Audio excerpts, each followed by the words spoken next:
ಶ್ರೀ ಗುರುಭ್ಯೋ ನಮಃ. ಸರ್ವೇ ಜನೋ ಸುಖಿನೋ ಭವಂತು.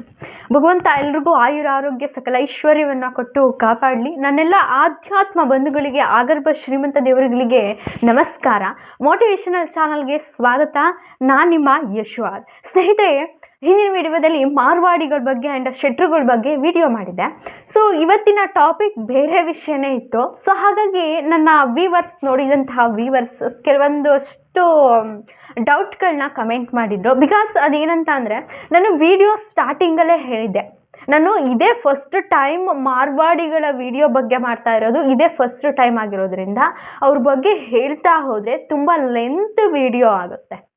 ದೆನ್ ಸ್ವಲ್ಪ ಕ್ಲಿಪ್ ಮಾಡಿ ವಿಡಿಯೋನ ಸ್ಟೆಪ್ ಬೈ ಸ್ಟೆಪ್ ಮಾಡೋಣ ಅಂತ ಹೇಳಿಬಿಟ್ಟು ಇದ್ರ ಬಗ್ಗೆ ನಾನು 4-5 ವಿಡಿಯೋನ ಮಾಡ್ತೀನಿ ಅಂತ ನಾನು ಸ್ಟಾರ್ಟಿಂಗಲ್ಲೇ ಹೇಳಿದ್ದೆ. ಓಕೆ, ದೆನ್ ಇಲ್ಲಿ ಅವ್ರ ಬಗ್ಗೆ ಹೇಳ್ತಕ್ಕಂಥದ್ದು ತುಂಬಾ ವಿಷಯಗಳಿದ್ದಾವೆ. ಜಸ್ಟ್ ನಾನು ಅದು ಒಂದು ಇಂಟ್ರೊಡಕ್ಷನ್ ಮಾಡಿದ್ದು, ಅವ್ರು ಯಾವೆಲ್ಲ ತತ್ವಗಳನ್ನ ಅಳವಡಿಸ್ಕೊಳ್ತಾರೆ. ಸೊ ನಾನು ಅವ್ರ ಎಕನಾಮಿಕ್ ಬಗ್ಗೆ ಹೇಳಲಿಲ್ಲ, ಸನಾತನ ಧರ್ಮದ ಬಗ್ಗೆನೇ ಹೇಳ್ತಾ ಇದ್ರಿ ಅಂತ ನನ್ನ ವ್ಯೂವರ್ಸ್ ಕೇಳಿದ್ರು. ನಾನು ಜಸ್ಟ್ ಅಲ್ಲಿ ಇಂಟ್ರೊಡಕ್ಷನ್ ಅಷ್ಟೇ ಮಾಡಿದ್ದು. ಈ ಮಾರ್ವಾಡಿಗಳು ಆ್ಯಂಡ್ ಶೆಟ್ರುಗಳು ಈ ಬಿಸ್ನೆಸ್ನತ್ತ ಹೋಗಿ ಅವರ ಶ್ರೀಮಂತಿಕೆಯನ್ನು ಹೆಚ್ಚಿಸ್ತಾ ಹೇಗೆಲ್ಲ ಅವರ ಒಂದು ತತ್ವಗಳನ್ನ ಲೈಫ್ ಸ್ಟೈಲ್ನಲ್ಲಿ ಅಳವಡಿಸ್ಕೊಳ್ತಾ ಹೋಗ್ತಾರೆ, ನಾವು ಹೇಗೆ ಅದನ್ನು ಅಳವಡಿಸ್ಕೊಳ್ತಾ ಇಲ್ಲ ಅನ್ನೋದನ್ನ ಡಿಫ್ರೆನ್ಸ್ ಅಷ್ಟೇ ನಾನು ಅಲ್ಲಿ ಇಂಟ್ರೊಡಕ್ಷನ್ ಕೊಟ್ಟಿದ್ದು. ನಾನು ಅವ್ರ ಎಕನಾಮಿಕ್ ಬಗ್ಗೆ ಹೇಳಿಲ್ಲ. ಅವ್ರು ಹೇಗೆಲ್ಲ ಪೂಜೆ ಮಾಡ್ತಾರೆ, ಹೇಗೆಲ್ಲ ಲಕ್ಷ್ಮೀ ದೇವಿನ ಪೂಜೆ ಮಾಡ್ತಾರೆ, ಮತ್ತು ಎಷ್ಟೆಲ್ಲ ಅಂಶಗಳನ್ನ ಅಳವಡಿಸ್ಕೊಳ್ತಾರೆ, ಮತ್ತು ಎಷ್ಟೆಲ್ಲ ಯಾವ್ಯಾವ ರೀತಿ ಅವರು ಬಿಸ್ನೆಸ್ನ ಮಾಡ್ತಾರೆ ಅನ್ನೋದ್ರ ಬಗ್ಗೆ ವಿಡಿಯೋಸ್ಗಳು ತುಂಬಾ ಇದ್ದಾವೆ. ಸೊ ನಾನು ಒನ್ ಬೈ ವಿಡಿಯೋನ ಮಾಡಬೇಕು ಅಂತ ಅಂದ್ಕೊಂಡಿದ್ದು. ಸಾರಿ ನನ್ನ ವ್ಯೂವರ್ಸ್ಗೆ, ನಾನು ಕ್ಲಿಯರಿಟಿ ಕೊಟ್ಟಿದ್ದಷ್ಟೇ. ದೆನ್ ಯಾರು ಕೂಡ ಬೇಜಾರು ಮಾಡ್ಕೋಬೇಡಿ, ಹಾರ್ಟ್ ಆಗಿದ್ರೊಮ್ಮೆ ಕ್ಷಮಿಸಿ.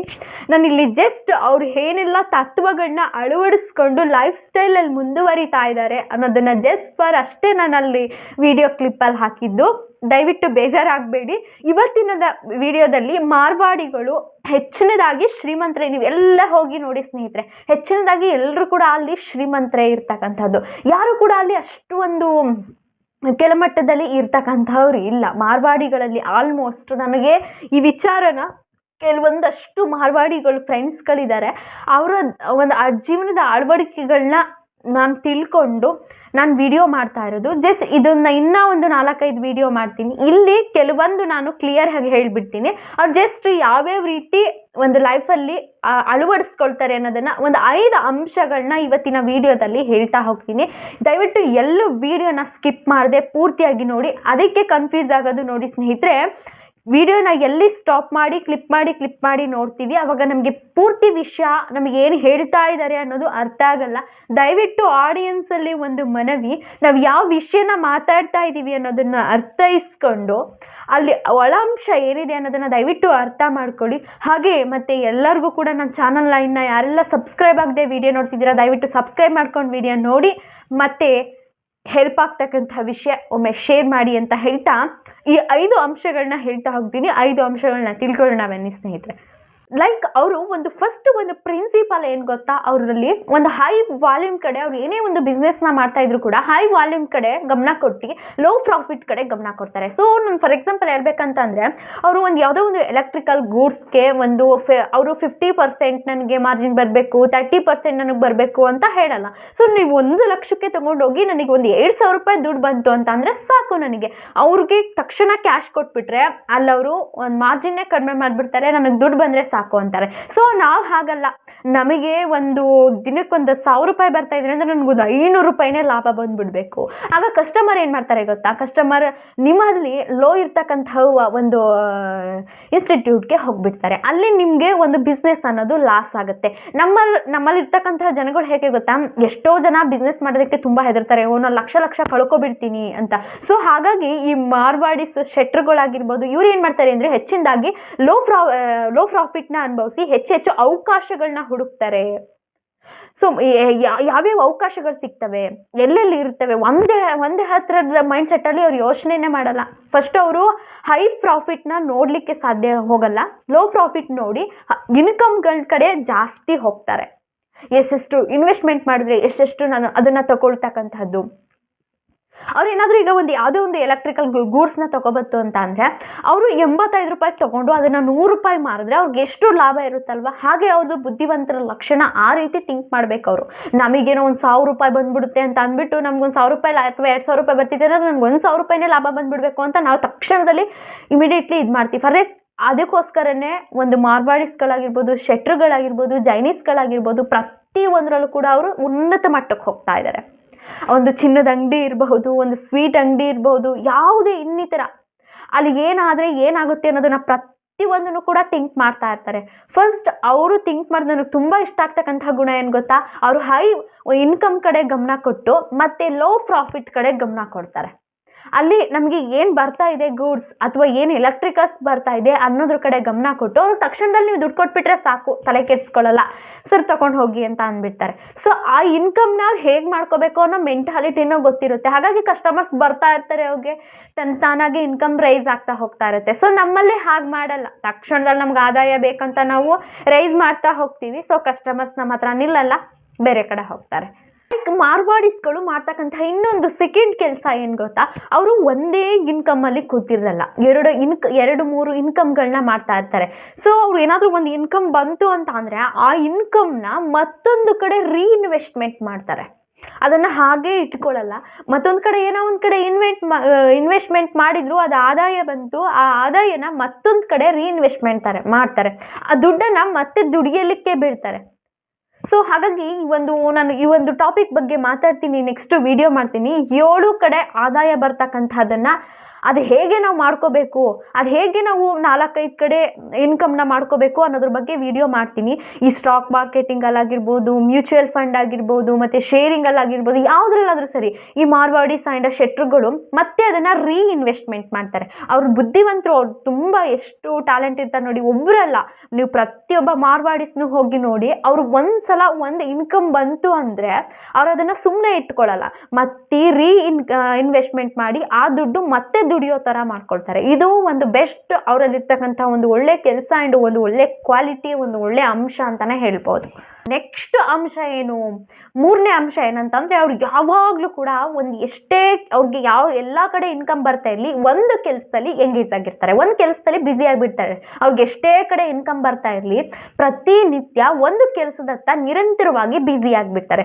ಅವಾಗೇನು ಅವ್ರ ಮೆಂಟಾಲಿಟಿ ಏನು ಅನ್ಸಲ್ಲ, ಫ್ರೀ ಇರಲ್ಲ. ಏನು ಗೊತ್ತಾ, ನೀವು ಅಷ್ಟೇ ಸುಮ್ಮನೆ ಕೂತಷ್ಟು ವಯಸ್ಸಾಗ್ತಾ ಹೋಗುತ್ತೆ. ಸೊ ನೀವು ಮೆಂಟಲಿ ಒಂದು ಸ್ಟ್ರಾಂಗ್ ಆಗ್ತೀರಾ, ಹೊಸದನ್ನು ಕಲಿತಾ ಇರ್ತೀರಾ. ನಿಮ್ಗೆ ಎಷ್ಟೇ ಆಸ್ತಿ ಇರಲಿ, ಎಷ್ಟೇ ಸಂಪತ್ತಿರಲಿ, ಎಷ್ಟೇ ಇನ್ಕಮ್ ಬರ್ತಾ ಇರಲಿ, ಸುಮ್ಮನೆ ಅಂತೂ ಕೂತ್ಕೋಬೇಡಿ. ಯಾಕಂದರೆ ದುಡಿತಕ್ಕಂತಹ ವಯಸ್ಸಲ್ಲಿ, ಎಂಗೇಜ್ ಇರ್ತಕ್ಕಂತಹ ವಯಸ್ಸಲ್ಲಿ ದುಡಿಯೋಣ. ಏನಾದರೂ ಒಂದು ಕೆಲಸ, ನಿಮ್ಗೆ ಆದಾಯ ಎಷ್ಟೇ ಬರ್ತಾ ಇರಲಿ, ನಿಮ್ಮ ಆಸ್ತಿ ಎಷ್ಟೇ ಇರಲಿ, ಯಾವುದಾದ್ರೂ ಒಂದು ಕೆಲಸದಲ್ಲಿ ನಿರಂತರವಾಗಿ ಬ್ಯುಸಿಯಾಗಿರಿ, ನಿರಂತರವಾಗಿ ಮಾಡ್ತಾ ಇರಿ. ನಿಮಗೆ ಸಾಧ್ಯ ಎಷ್ಟಾಗುತ್ತೋ ಹಾಗಿದ್ದಾಗ ನಿಮ್ಮ ಮೈಂಡ್ ಯಾವುದೇ ರೀತಿ ಸ್ಟ್ರೆಸ್ ಆಗಲ್ಲ. ನಾನು ಆಲ್ಮೋಸ್ಟ್ ಎಲ್ಲ ಒಂದು ಮಾರ್ವಾಡೀಸ್ ನೋಡಿದ್ದೀನಿ, ಅವ್ರು ಸುಮ್ಮನೆ ಕೂರೋದೇ ಇಲ್ಲ. ವಯಸ್ಸಾದರೂ ಕೂಡ ಯಾವುದಾದ್ರೂ ಅವ್ರಿಗೆ ಎಷ್ಟೇ ಇನ್ಕಮ್ ಇದೆ, ಏನೇ ಇದೆ ಅಂದ್ರೂ ಅವ್ರು ಏನಾದರೂ ಒಂದು ಮಾಡ್ತಾ ಇರ್ತಾರೆ. ಸೊ ಹಾಗಾಗಿ ನೀವು ಕೂಡ ಅಷ್ಟೇ ಯಾವುದಾದ್ರೂ ಒಂದು ಕೆಲಸದಲ್ಲಿ ಬ್ಯುಸಿಯಾಗಿರಿ. ಸುಮ್ಮನೆ ಕೂತ್ಕೊಂಡಷ್ಟು ವಯಸ್ಸಾಗ್ತಾ ಹೋಗುತ್ತೆ. ಆದರೆ ನೀವು ಕೆಲಸದಲ್ಲಿ ಬ್ಯುಸಿಯಾಗಿ ನೋಡಿ, ಯಾವುದೇ ರೀತಿಯ ಅನ್ಎಕ್ಸ್ಪೆಕ್ಟೆಡ್ ಆದಂತಹ ಯೋಚನೆಗಳು ಬರಲ್ಲ, ಖಾಲಿ ಮೈಂಡ್ ಇರಲ್ಲ, ಏನು ಲೈಫ್ ಅಪ್ಪ ಇದು ಗುರು ಅಂತಲೂ ಅನಿಸಲ್ಲ. ಹಾಗಾಗಿ ಸುಮ್ಮನೆ ಕುತ್ಕೋಬೇಡಿ, ಏನಾದರೂ ಒಂದು ಕೆಲಸದಲ್ಲಿ ಎಂಗೇಜ್ ಆಗಿ. ನೆಕ್ಸ್ಟ್ ಒಂದು 4ನೇದು ಒಂದು ಅಂಶ ಏನಂತ ಅಂದರೆ, ಇವರು ಕಮ್ಯುನಿಕೇಷನ್ ಜಾಸ್ತಿ, ಒಂದು ಕನೆಕ್ಷನ್ ಜಾಸ್ತಿ ಇಟ್ಕೊಂಡಿರ್ತಾರೆ. ಮತ್ತಾರೋ ಒಬ್ಬ ಮಾರ್ವಾಡಿಗೆ ಏನೋ ಒಂದು ಇನ್ಫಾರ್ಮೇಷನ್ ಕೇಳಬೇಕು ಅಂದರೆ ಒಂದು ಇಂಟರ್ಕಾಮ್ನ ಇಟ್ಕೊಂಡಿರ್ತಾರೆ. ಅವರು ಎಷ್ಟು ಮಟ್ಟಿಗೆ ಕನೆಕ್ಟ್ ಆಗಿರ್ತಾರೆ ಅಂತಂದರೆ, ಒಬ್ರನ್ನೊಬ್ರನ್ನ ಬಿಟ್ಕೊಡೋದೇ ಇಲ್ಲ, ಒಂದು ಸೋಷಿಯಲ್ ಗ್ರೂಪ್ನ ಮಾಡ್ಕೊಂಡಿರ್ತಾರೆ. ಸೊ ನೀವು ಯಾವುದೇ ಒಂದು ಹೋಗಿ ನೋಡಿ, ನಮ್ಮಲ್ಲಿ ಯಾರಾದರೂ ಬಂದು ಒಂದು ಸಾಲ ಕೇಳಿದ್ರೆ 2%, 3% ಈ ರೀತಿ ಕೊಡ್ತೀವಿ. ಬಟ್ ಅವ್ರು ಹಾಗಲ್ಲ, ವರ್ಷಕ್ಕೆ 5% ಅಂತ ಕೊಡ್ತೀವಿ. ವರ್ಷ ಇಲ್ಲಿ ತಿಂಗಳಿಗೆ ಅಂದರೆ 20, ವರ್ಷಕ್ಕೆ 2% ಲೆಕ್ಕ ಹಾಕೊಂಡ್ರು ಕೂಡ ವರ್ಷಕ್ಕೆ 24% ಆಗುತ್ತೆ. ಅಲ್ಲಿ 24% ಇರಲಿ, ವರ್ಷಕ್ಕೆ 5% ಇರಲಿ.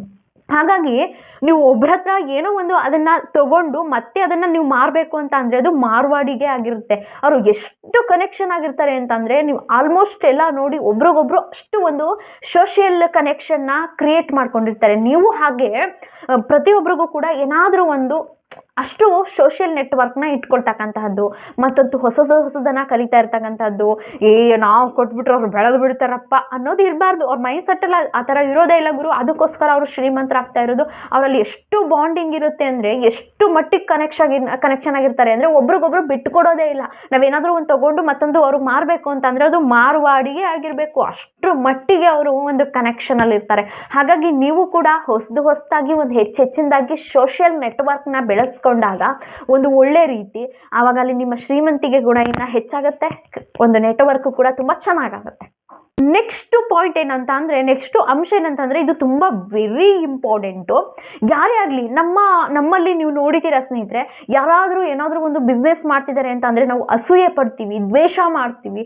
ಬಟ್ ಅವರು ಹಾಗೆ ಮಾಡಲ್ಲ. ಯಾರೋ ಒಬ್ರು ಏನೋ ಒಂದು ಬಿಸ್ನೆಸ್ ಮಾಡ್ತಾ ಇದ್ದಾರೆ ಅಂತ ಅಂದರೆ, ಯಪ್ಪ ನನಗೂ ಒಂದು 5% ನಾನು ಒಂದು ದುಡ್ಡನ್ನು ಹಾಕ್ತೀನಿ, ನನಗೂ ಒಂದಷ್ಟು ಲಾಭನ ಕೊಡು, ಅಥವಾ ಒಂದು 10% ಹಾಕ್ತೀನಿ, ಒಂದಷ್ಟು ದುಡ್ಡು ಕೊಡ್ತೀನಿ, ನನಗೆ 10% ಅಷ್ಟು ಲಾಭ ಕೊಡು ಅಂತ ಹೇಳ್ತಾರೆ. ಅವಾಗ ಏನಾಗುತ್ತೆ ಗೊತ್ತಾ, ಅವ್ರು ಮಾಡ್ತಾ ಇರ್ತಕ್ಕಂಥ ಅವರು ಸ್ಟಾಪ್ ಆಗಿ ಅಥವಾ ಅವರೊಂದು ರಿಟೈರ್ಮೆಂಟ್ ತಗೊಂಡ್ರು ಕೂಡ ಅವ್ರು ಹಾಕಿರ್ತಕ್ಕಂಥ 5% ಅಥವಾ 10% ಲಾಭಾಂಶ ಅವ್ರು ಸುಮ್ಮನೆ ಇದ್ರೂ ಕೂಡ ಬರ್ತಾ ಇರುತ್ತೆ. ಅಥವಾ ಅವ್ರು ಏನಾದ್ರು ಮಾಡ್ತಿರ್ತಕ್ಕಂಥ ಬಿಸ್ನೆಸ್ ಆಕಸ್ಮಿಕ ಏನಾದ್ರು ಲಾಸ್ ಆಯಿತು ಅಂದರೆ, ಅವ್ರು ಹಾಕಿರ್ತಾರಲ್ಲ ಬೇರೆಯವರೊಟ್ಟಿಗೆ ಪಾರ್ಟ್ನರ್ಶಿಪ್ಪಲ್ಲಿ 5-10% ಪಾರ್ಟ್ನರ್ಶಿಪ್ಪಲ್ಲಿ, ಅದು 5-10% ಲಾಭ ಬರ್ತಾ ಇರುತ್ತೆ. ಸುಮ್ಮನೆ ಕೂತ್ಕೊಂಡಿದ್ರು ಬರ್ತಾ ಇರುತ್ತೆ. ನೀವು ಹಾಗೆ ಕೂಡ ಯಾರಾದರೂ ಒಂದು ಇನ್ವೆಸ್ಟ್ಮೆಂಟ್ ಮಾಡ್ತಾ ಇದ್ದಾರೆ, ಏನೋ ಒಂದು ಬಿಸ್ನೆಸ್ ಮಾಡ್ತಾ ಇದ್ದಾರೆ ಅಂದರೆ, ಅಪ್ಪ ತಗೊಳ್ಳೋ ಮಾರಾಯ, ನಂದೊಂದಷ್ಟು 5% ಅಥವಾ 10% ಇದೆ, ನನಗೂ ಒಂದಷ್ಟು ಲಾಭ ಕೊಡು ಅಂತ ಹೇಳ್ಬೋದು. ಈ ಒಂದು ಏನು ಗೊತ್ತಾ, ಈ ಒಂದು ಗುಣ ಇದ್ದಾಗಲೇ ನಾವೊಂದು ಬೆಳೆಯೋದಕ್ಕೆ ಸಾಧ್ಯ ಆಗೋದು. ಹೀಗೇನೆ ಈ ಯಾಹೂ ಕಂಪ್ನಿ ಆಗಿರ್ಬೋದು, ಅದನ್ನು ತುಂಬ ಲಾಸ್ ಆಗ್ತಾ ಇತ್ತು. ಅವ್ರು ಏನು ಮಾಡಿದ್ರು, ಅಲಿಬಾಬಾ ಒಂದು ಕಂಪ್ನಿಗೆ ಶೇರಿಂಗಲ್ಲಿ ಇನ್ವೆಸ್ಟ್ಮೆಂಟ್ ಮಾಡಿದ್ರು ಪರ್ಸೆಂಟಲ್ಲಿ, ಅದು ಲಾಭ ಕೊಂತು. ಅದೇ ಯಾಕೆ ವಾಲ್ಮಾರ್ಟ್ನವರು ಫ್ಲಿಪ್ಕಾರ್ಟ್ನ ಕೊಂಡ್ಕೊಂಡ್ರು, ವಾಲ್ಮಾರ್ಟ್ ಲಾಸ್ ಆಗ್ತಾ ಇರೋದಕ್ಕೆ ಫ್ಲಿಪ್ಕಾರ್ಟ್ನ ಕೊಂಡ್ಕೊಂಡ್ರು. ಫ್ಲಿಪ್ಕಾರ್ಟ್ ಇವಾಗ ತುಂಬಾ ಲಾಸ್ ಆಗ್ತಾ ಇದೆ. ಅದು ಒಂದು ಈಗ ಫೋನ್ಪೇ ಅನ್ನೋ ಕಂಪ್ನಿನ ಕೊಂಡ್ಕೊಂಡ್ರು. ಅದು ಈಗ ನಿಮ್ಗೆಲ್ಲರಿಗೂ ಗೊತ್ತೇ ಇದೆ, ಪ್ರತಿಯೊಂದಕ್ಕೂ ಕೂಡ ಈಗ ಫೋನ್ಪೇ ಅದು ಲಾಭ ಆಗ್ತಾ ಇದೆ.